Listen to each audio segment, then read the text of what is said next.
വിശക്കുന്ന്. നല്ല കപ്പയും മുളവടച്ച ചമ്മന്തിയും കിട്ടിയിരുന്നെങ്കിൽ. കപ്പയ്ക്കിപ്പോ ഞാനെവിടെ പോവാനാ? എവിടുന്നേലും കൂടെ ഒപ്പിക്കടാ. നീ വിചാരിച്ച കിട്ടാത്ത സാധനം ഉണ്ടോ?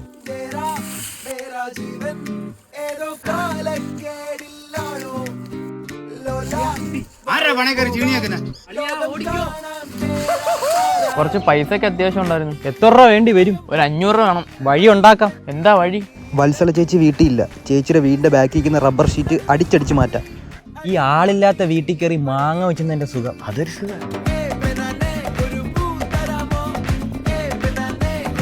ഈ വീട്ടില് ഇവരൊരു തീർത്ഥയാത്ര പോകും. അപ്പൊ ഈ കിടക്കുന്ന ചക്കയെങ്ങ് ഞാൻ തൂക്കും. നീ ഒരു കാട്ട് കള്ളം തന്നെ.